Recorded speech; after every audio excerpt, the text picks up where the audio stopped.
Riley International School. She was a newcomer to Raleigh, and she didn't have a job.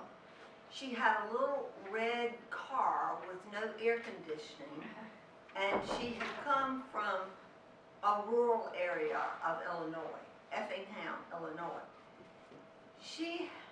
Ellen attended parochial schools all her life, and then she taught in parochial schools before she came to North Carolina. So being a teacher in the South and in a public school for the first time was probably a most interesting walk. Had a lot of stories. She and I were assigned to be teammates. There was a great difference in our age, but that didn't make any difference. We just clicked. And so it was a joy to teach with her and watch and be with her as she was having this big learning curve, I would say. I knew that she was a teacher with a real heart for it. She wasn't a lukewarm teacher at all. And I also knew that she was a woman of faith. And that I began to also learn from her how much that the faith in her life, I think, had carried her through much and still does today. But I watched her fall in love, get married. I directed her wedding at St. Francis of Assisi Church. She married, and they quickly had 3 boys in typical Catholic fashion. And we've stayed connected through all these years. The prison ministry at St. Francis of Assisi, she's been very connected and has shared a lot with me through the years about that. And so I look forward to hearing what she will share with you about her up-close work with that ministry, and also with Elaine Braxton, who is the author of the book we're talking about today with Mark Katz. So, Ellen, it's yours.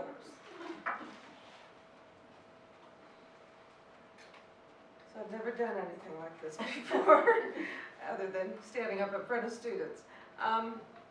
So yes, I am Ellen Zaytud, and I retired from White County Public Schools about 3 years ago, which is a wonderful thing. Retirement's a wonderful, wonderful thing. I live in Wake Forest, and St. Francis Church, I still go to St. Francis Church. Yes, there's a Catholic church in Wake Forest, but St. Francis is completely where my heart is. And St. Francis is over way up on Leesville Road towards the airport, so I drive about 30 minutes to go to church, well worth every minute of it. We had Franciscan priests there for a long time with the brown habit, and they were just wonderful. There was one pastor who, I'm telling you, he was the closest to listening to Jesus that I've ever heard. I just reread, he had books published of some of his sermons through the years, and so I reread one that I'd read before, and every single sermon was about serving others, every single one, which really got a big ministry program going at St. Francis too. And I just asked my pen pal, I've had a few pen pals, but my pen pal now is Jeff, and his parents actually go to St. Francis. So I asked him lately, you know, do you know when how and when the pen pal ministry got started? I thought if anybody did, he would, because I think he's been in prison and on death row about 30 years now, but he didn't know. So, you know, we can both kind of surmise, and I would guess it's because of him that it started, because those Franciscan priests went on death row and said Mass regularly too. So there being in Wake Forest, couldn't like trot over to St. Francis and having 3 sons every, you know, in the evenings for a meeting for this or for that. So I saw the pen pal ministry. I have written a lot of letters in my life, and so I thought, you can write a letter, you know, and so I started in the pen pal ministry. Sister Helen Prejean, I don't know if you know who she is, but she was the person who was, if you ever saw Dead Man Walking, the movie, she was the person who, in fact, I didn't know that it was based on her memoir, so I love memoirs. I'm going to get her memoir from the library. But she, you know, I saw that movie, that was when I still lived in Illinois, and that movie completely stayed with me. So I think that was a reason that I was interested in joining too. I had one friend in college, one time, whose brother was in prison for a few years. And I went with her, she was going to visit him, and I went with her. I didn't go in to visit him, I just sat in the waiting room, so that was my only contact of any kind with prison. So I got, let the person know I was interested in being pen pal, and then she and her pen pal worked on matching people up. And we also have somebody who helps the ministry, who is part of the Center for Death Penalty Litigation, which is in Durham. So she helps us match up guys' personalities kind of with people interested in writing and interests. So I started writing to a man named Rodney, and we wrote for about 6 years, and then when I retired, he really liked that, because then I became his personal secretary. Because a lot of the men on death row, kind of like Aleem, have like, they want to stay busy, they have things they want to do, they want to get their story out there, because there's always hope. So Rodney was asking me to, you know, I did a podcast with him, recorded it, it was kind of part of it, passed it on to somebody up in New York, a great guy who posted it online. So, but it got to be, I was his personal secretary in my retirement, and so when I pushed back, Rodney did not like that, and so he got angry and stopped writing to me. Which was, I mean, not every pen pal relationship lasts forever. Some do, but not all of them do. So now I have this guy Jeff who I write to. And then I also started writing because we had, during COVID it really was, that we had so many people interested in our ministry, and I think it was because they could do it, you know, in the safety of their own homes, yeah, and still be part of the ministry. So we had so many people, and we didn't have enough men on death row wanting pen pals. So we had a few guys write to us who had life without parole sentences. So I also started writing to Lenny, who has a life without parole sentence, which in my opinion is a death sentence. He'll never get out of prison. And he's only 31, which is very young. Like, there are not very many young people on death row at all.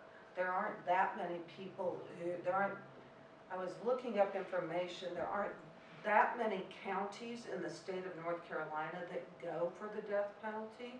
Forsyth County, it goes for it the most and has, I think, the most people on death row. Wake County does too, but right now they don't have any capital trials.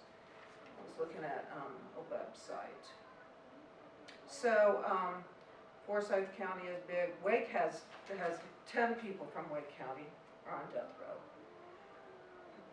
but no trial scheduled. Forsyth County has 9 and 2 trials scheduled. So, I don't know what I was saying there, but anyway, that's my story of getting involved in the ministry. I think we write to about 40 men on death row. They know about our ministry. I thought you said there were only 10 on death row. Did I miss it? No, there's, I think, oh God, I wrote that down somewhere, I think 180 some. You said No, 10 came from Wake Forsyth. County. From Wake County. From Wake County, yeah. So they're all serving at In Central Prison. There are 2 women on death row, but they're not at Central Prison. There's a women's prison somewhere. Women's prison. Is it? So that's where they are. Somebody told me lately, there was one woman on, and they think that the second woman, they kind of gave her the death penalty just to keep the first woman company.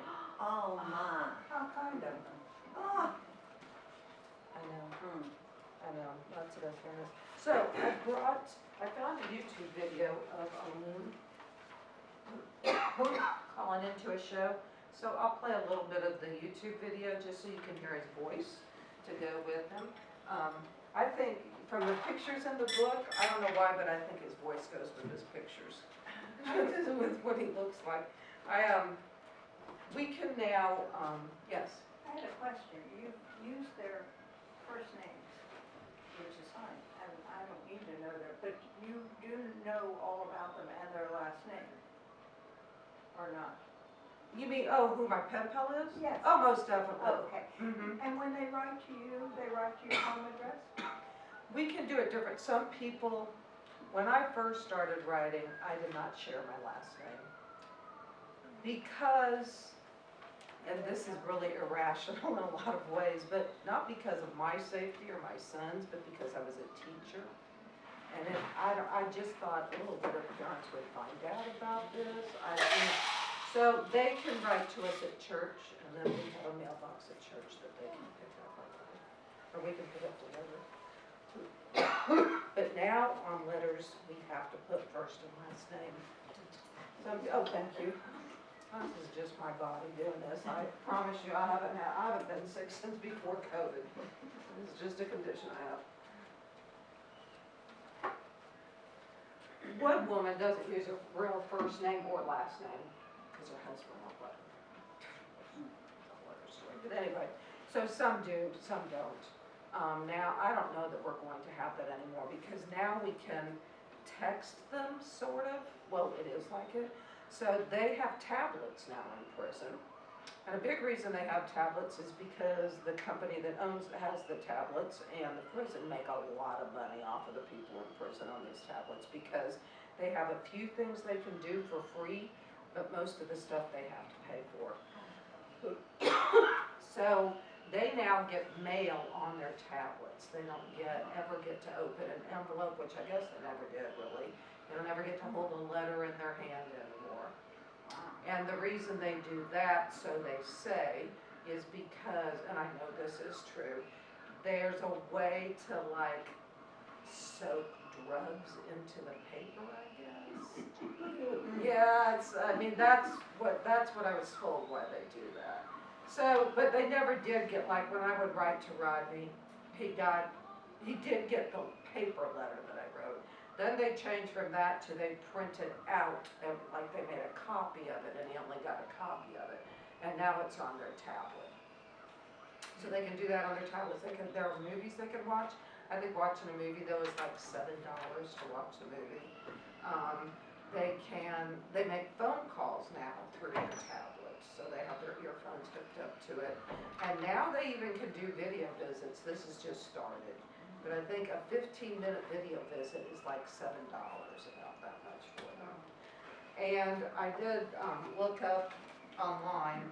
There are very few jobs on death row that the men can have. Like there's 2 janitors, I think. And online for Central Prison, what I found is that the pay for them to work for an hour is between 5 cents and 38 cents an hour. If they make a phone call, they do them in 15-minute increments, and that's $1.61 to make a 15-minute phone call. If they do a video visit, it's between $4 and $4.50. So now when I write to him, I send my letter to Maryland, an address in Maryland, this company called Text Behind. They open it up, they scan it, send the scanned copy to Central Prison, and somewhere along the line it gets put on their tablet. So not that many people write letters anymore because we have an app we can use, which of course also costs money. Every time I send a message, it's 25 cents for me, and he pays by the minute to use his tablet. So prison's a big money-making thing, I can tell you that. But he prefers using the tablet rather than you writing to him? He prefers to? He does because he gets it instantly. Like when I write to Maryland, it might take 2 weeks for him, for the people in the company in Maryland to open it and go through that whole process. And then for the prison, I think the prison, then when they get it, they look through it to make sure there's nothing inappropriate said, and then they put it on his tablet. So that can take about 2 weeks. But when I send him a message, I get 5,000 characters for a quarter. So, he can get that instantly. Like I can even see on it, there's a green dot by its name when he's on his tablet. So it has to get approved. If I put an inappropriate word, like even like maybe death in it, I spell it D-E-A, and I put the plus sign H, so that he knows the word, but there's a lot of words like wine, I would never be able to put that in it, you know, or something like that. So we just have our little ways of saying the word without saying the word. So, but it is very nice, like, to hear from them. So only his family puts money in the account? Do you ever put money in the account to help him with? That's a good question. So in order to put, like, I can put money on his tablet, I can do that without, but I can't, they all have like, I think they call it a trust fund, their own trust fund. And in order to put money on that, a person has to be an approved visitor. And they can only have so many approved visitors. So you're not? So like with Rodney, I did go visit him and I was on his visitor list, so I could put money on that account. And then they can use that money to pay for their tablet use or to pay for phone calls. Or I could put, I don't have to be an approved visitor to put money on their phone. So I could put money on his phone also. With Jeff, who's at Central Prison, I put money on his tablet. And then my other pen pal, I asked him how he wants his money. Which is a whole other story. But anyway, yeah, so everything costs money that they do like that. They do have TVs on Central, on death row. I think they have 2 TVs that each pod area can watch. So they listen through their headphones, and then they can switch to whichever TV they want to watch. Some watch it a lot, and some I don't think do that much at all. So, all right, now I'm all over the place So here. you wanted to play that? Yes, play. Let's see if I can get this going.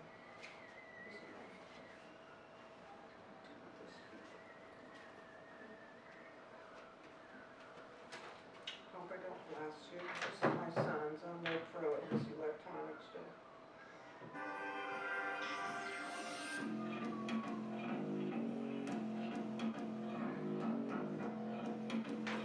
Can you hear it okay or something?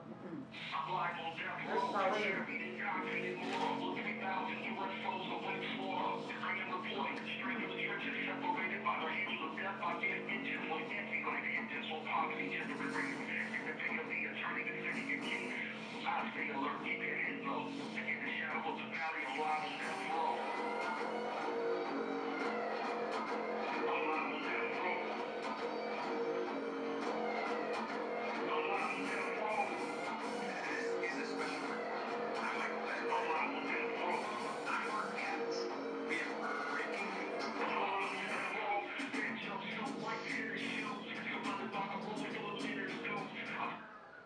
Okay.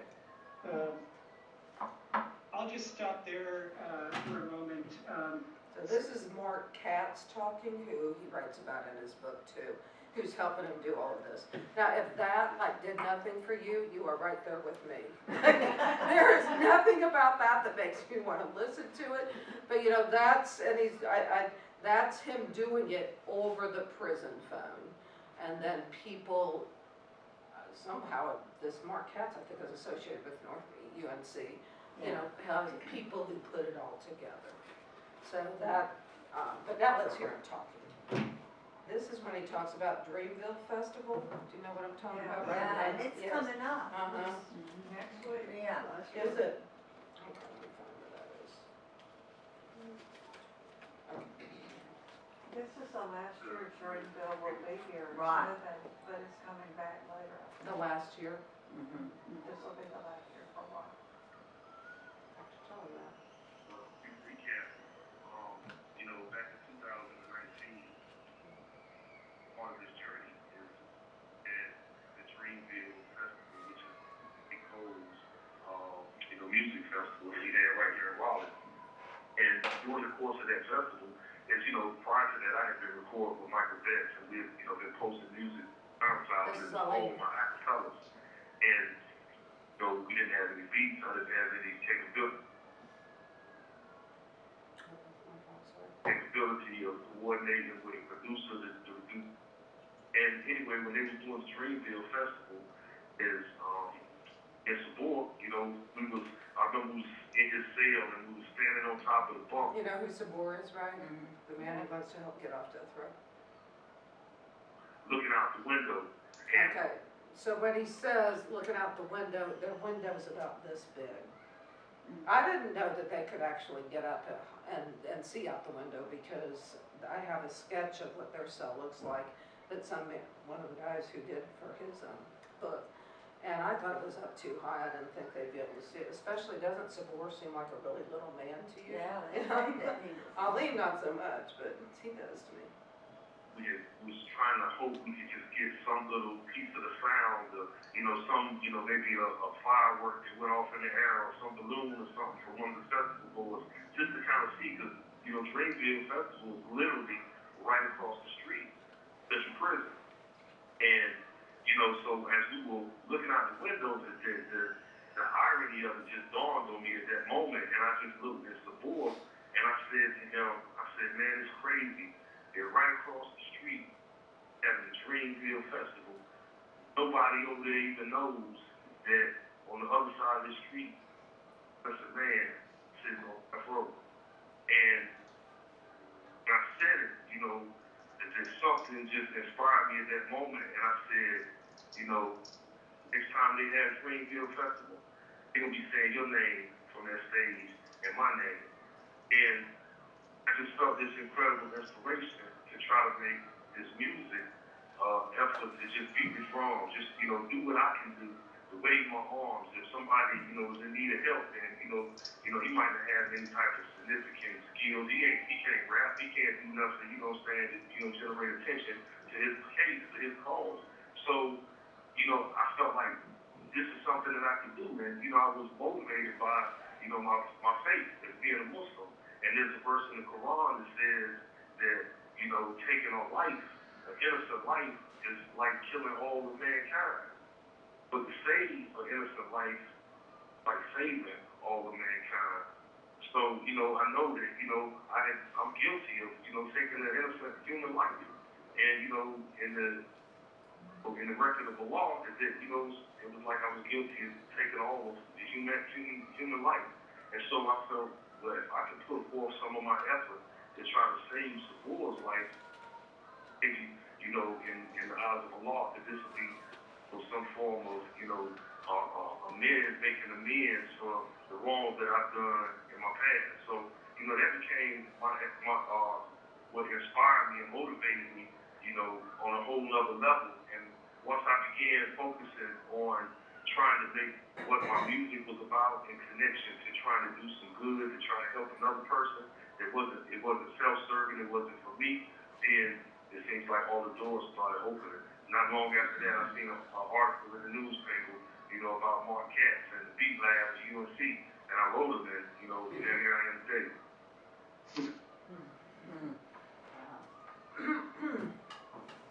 We have more we could listen to too, but let's have a little discussion. So, my first question is, what was your overall feeling of the book? Anybody want to talk about how you felt while you were reading it, or how you felt about the situation he's in? I've never read anything like this before. It was very interesting. It was overwhelming too, some of it, the way they're completely stripped of who you are. I was amazed that it said one time that he has sleep apnea, and they do let him plug into a sleep apnea machine. That was just kind of like over and above, Right. to have that privilege. The governor just commuted, I don't know if you saw that before the governor left office, he commuted some of the sentences of people on death row. Maybe 6 or 8 or something like that. Anyway, several of the men have pen pals. And so one of them, she said that her pen pal uses a CPAP machine. And so he's over by Goldsboro, at a prison over there. And the reason they put him there is because they have electrical outlets for them to plug in their CPAP machine. However, now he's realizing it's the only prison like that, so now he might be in that prison for the rest Oh, of his life. really? Mhm. Mhm. He likes being in Raleigh. Elaine? Yes. Yes, Yeah. yes. That's his family. Yes. Mhm. My feeling was, there isn't anything I know as a positive about what my life is gonna be like in 20 years. And I kept thinking, oh my goodness, these people know about today, it's not gonna change, that nothing is different. And I also thought, how sad that before their brains are fully formed, Mhm. their frontal lobe is not yet cooked, and they make these horrible decisions that impact them forever. I just kept feeling that always. Mhm. And they really don't talk to us about their crime ever because their lawyers say don't talk to people But about their this- crime. This character does in the book, He does, Yeah. he does, which is not, but his lawyers don't want him to, but he yes, yes. And so, they all have a lawyer through the Center for Death Penalty Litigation, a volunteer lawyer, or multiple volunteer lawyers. And that's the reason some of those men who got off death row got off, because their lawyers worked really hard for them. Not everybody has a case that could even get them to that point, or has like shown retribution, so not everybody got to that point. And, in this state, I don't think the governor was going to commute all of death row. That was what the push was, to commute all of death row, but I don't think that was going to happen, so. I don't think his party would allow him to. I know, I agree, It would reflect on the party itself. I agree. Mm-hmm. I found it heartbreaking to read his story, but also kind of, oh, wow, the transformation that he made. I mean, I totally understood the anger stage that he was in, and the, needing to be, so macho and that kind of thing in that environment, but then to be able to sort of on his own, I mean, I think that's maybe the spirit working in him, to get to the point where that piece that you just played, where he sort of had that realization that if he's doing something for someone else,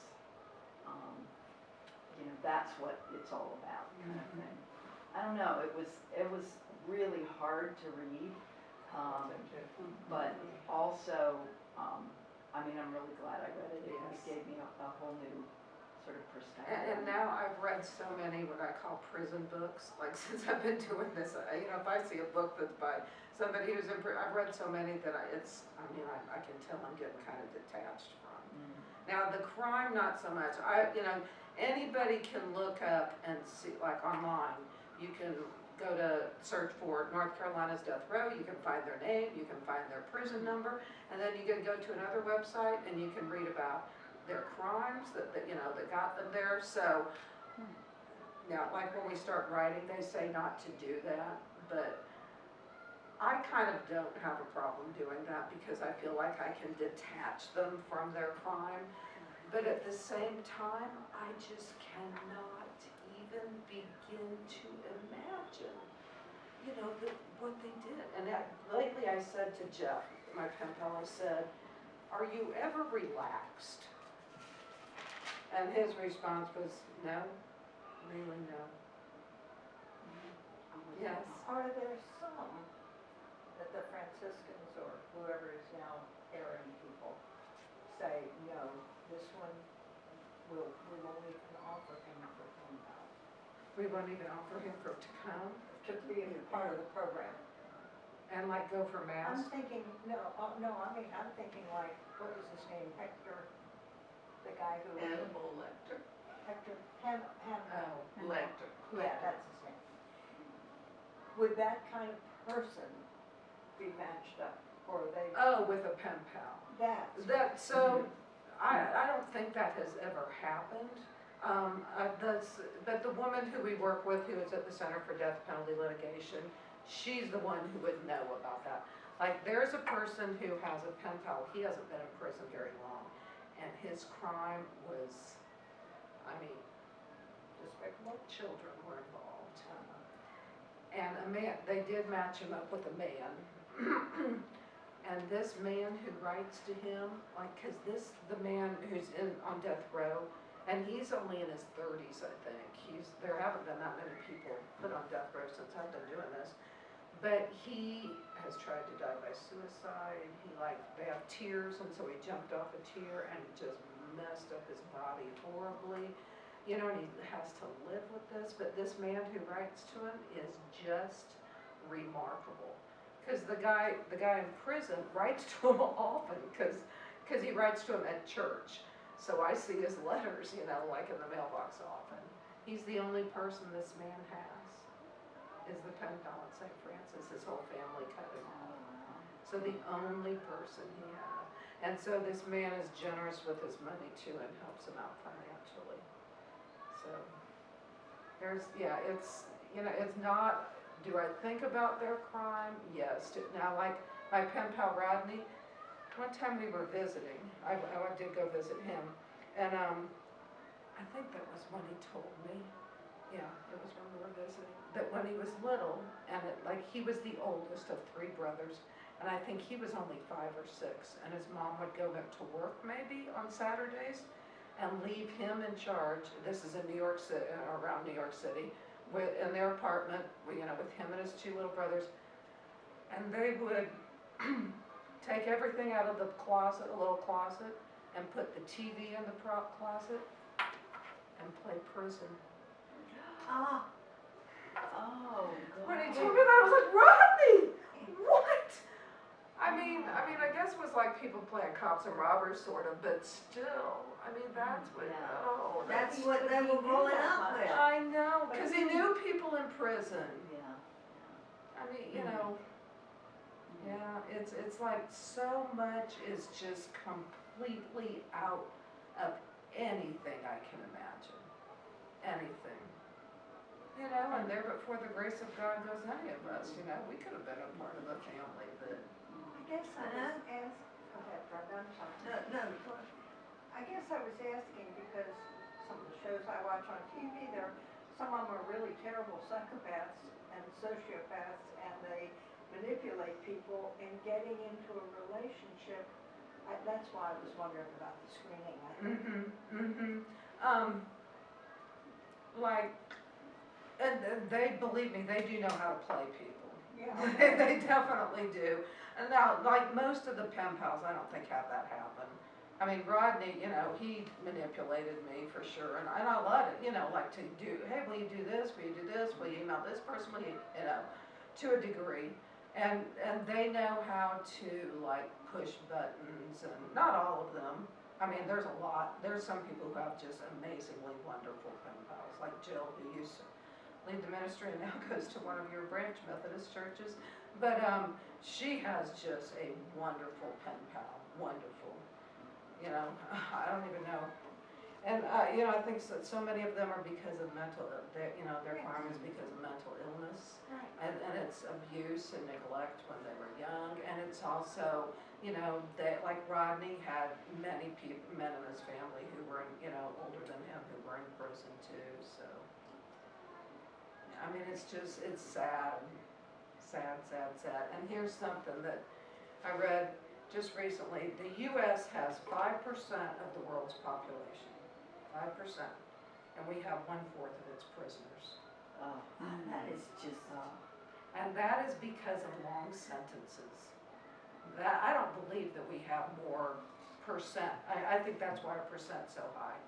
Because we have, sentencing is just ridiculous to me now. I mean,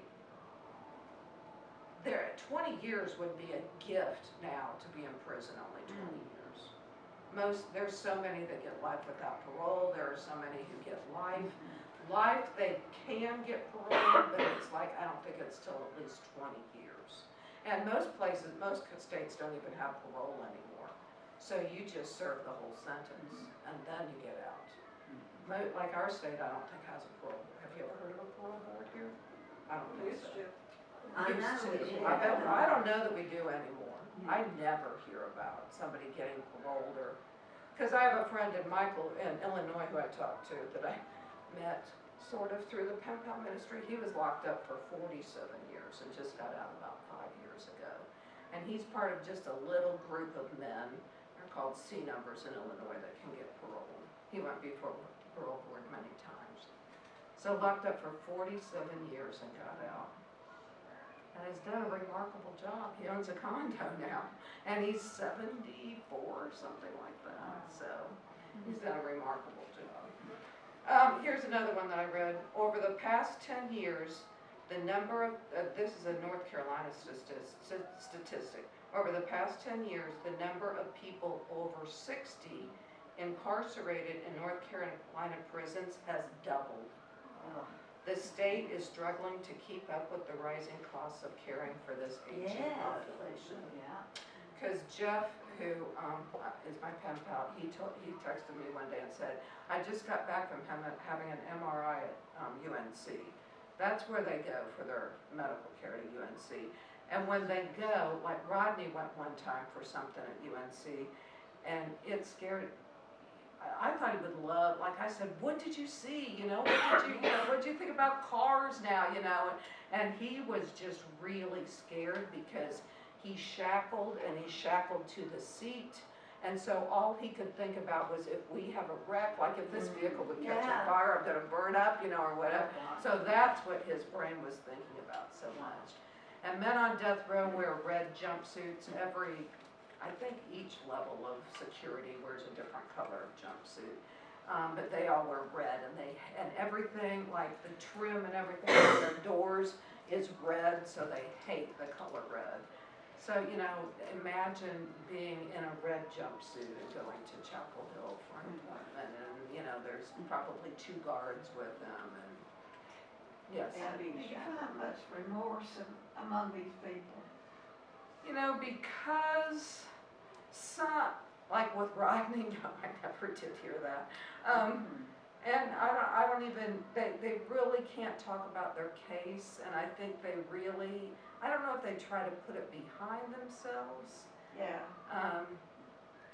So I wouldn't say that I ever hear anybody really, even the other pen pals, talking about that.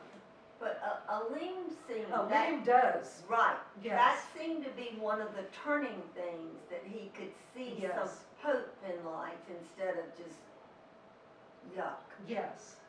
That he really realized what he did and how he's hurt people. And I guess most of you, I can't remember if it was in the book or did I hear it on the podcast, that he's taking no money for this book, nor is Mark Katz, but it's to help, what's it called? Yeah, Innocence Project or something. Yeah, the Innocence Project. It goes to that. And then he has his friend, that's what his big thing is. And I think he wanted us to say what we thought he should do for his friend, Siobhan. Yes, if Yeah. anybody ever has any ideas of how I texted him last week and I said, is there anything that you want us to talk about? Because he knows that we're talking. Wow. Yes, Yeah. Because I got in touch with him after I read the book, because I can find anybody in the prison system in North Carolina on this app. So I just texted him out of the blue, because kind of a lot of men on death row know of me, just because I help lead the ministry, so I would help people fix, with situations and things. So I think he kind of knew me. So I said, this was last week. I try to write a lot just so they have something to read, although he's on his phone a lot, or on something a lot, because I can see his dot. But I said, if your ears are ringing Monday morning around 10, this is why. Let Sabor know his will be ringing too. And he said, thank you so much, Ellen, and it's good to hear from you again. I hope the discussion is fruitful and would love to hear any feedback that the readers may have. As for suggestions, I'd be interested to know what ideas people might have about how to help an innocent person like Sabor. what tactics or strategies would they employ? I'll certainly let Sabor know that his ears may be ringing next week. Take care, Elaine. So, you know, if you ever come across anybody who has any connections or suggestions to help Sabor, please let Brenda know, and, you know, she can let me know, and I can let him know. That's another thing about this book is that this is probably judgmental, but I was really impressed with his, the way he wrote I know. and his vocabulary. I mean, I suspect that he probably didn't graduate from high school. No, Maybe he did. got kicked out at Yeah, he did. 15 Yeah, or something but like that. his life went awry at such a young age, and yet he's very well spoken. But his mother was. Yes. Yeah, his Okay, mother that's- went to Meredith College. Right, exactly. And so I thought that's where the language skills came from when I. That, That could and be. they're like, and because they're on death row, they have more pen pals, like, you know, people all over the country might write to them, you know, like different organizations and stuff. But then they get more money. Usually you don't write to them that, at the most 2 years, and they're asking for money a lot of times. But people are often very quick to, if they don't want to give them money, to give them books. So there are a lot of books on death row. So I think that's part of it too, is Sort of they have all this self-educated, time and they've, yeah. yes, they've read all of these Yeah. books. I think that's part of it. Wait. So here we were worried about drugs coming into a letter, but we're letting books in? Well, books can only go in through like Amazon, like you can't just go to a library or to a Oh, bookstore and no. get a book and then mail it to them. Oh, we It used has to be to- able to do that. Used to, that was possible, yes, but all that ended with this. It has to be laced and all. shipped from, Yes, yes. but I'm sure they share them with each other. Oh, they do, most definitely. I mean, I think there's stacks of them around, you know, and most of the guys have lots of them in their cell. They don't have that much room in their cells, but they keep books. Some, they're always kind of filtering through them, Yeah. I think. Well, there was also a quote that his mother said, that if he hadn't gotten on the wrong track of life, that he probably would have been like an attorney or a doctor or something. I mean, you can tell, Yeah. he's found to be I know, very how bright. heartbreaking. Yes. And Yeah, well the spoken, potential. yes. Yeah, Mhm. and he did that in his writing, in his rapping. I'm not a rap fan, but Yeah. but But honestly, reading Reading his it, poetry. I know it. Yes, you know? yes, I agree, I agree. Yeah. But how in the world he can maintain such a positive attitude with the situation he's in? I mean, I could just see him smiling. Oh, I Happy think person. since he's found Allah, Uh-huh. you know, and it feels like he's trying to help people, it's changed his whole life. And he has his wife. Yeah. I mean, she, you know, there's another man on, a pen pal's guy, he started writing to a woman, he was probably on writeaprisoner.com or something. So this woman in New York, just not that long ago, like in the last year, started writing to him. And then she moved down here. And he, you know, her pen pal's on death row. It's not St. Francis pen pal, but he's on death row. Well, they recently got married. For real or just a, No, for real, and Real. I didn't even know this was possible. Like, they were in the same room, there was a minister Oh, there, and wow. they let her come into, they even got to kiss each other. I was like, I mean, hallelujah, I'm thrilled for them, but, Right, you know, right. but I could not believe it, because she'll never touch him again. Like, when I went to go visit, well, I think about it almost all the time when I drive down this way, because Rodney asked me if I'd go visit him. And oh my gosh, I was so nervous, I cannot even begin to tell you. I was in the bathroom multiple times that morning, that's all I know. And on the way down, I was driving down 401, I live in White Forest, and I thought, you know what, Ellen, your mother could talk to anybody. Did anybody of you have a mother like that? My mom could talk to a stranger, no problem. One time when we were young, she went up to a lady, and the lady's baby was like, her face was going into her shoulder, and my mom said, "Can your baby breathe?" Okay, and then my mom's sister, my aunt, was the kindest, tender-hearted person. And then my grandma was always for the downtrodden. So on my way down, I thought, Ellen, you're just gonna take those 3 women into prison with you.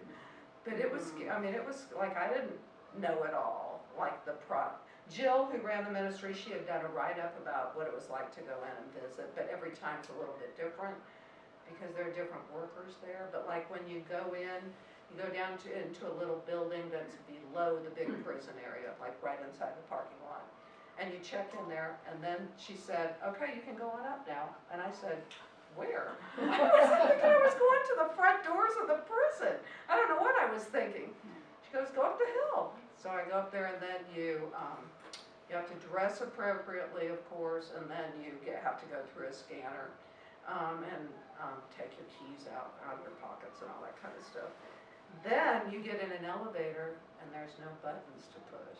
Oh, They gosh. control the buttons. Oh, my my. gosh. Yeah. Oh.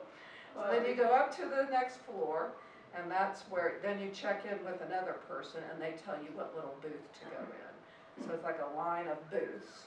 And on my side, there are 2 stools, like not that you can lean against, they do have padding, thank heavens, because the visits are 2 hours.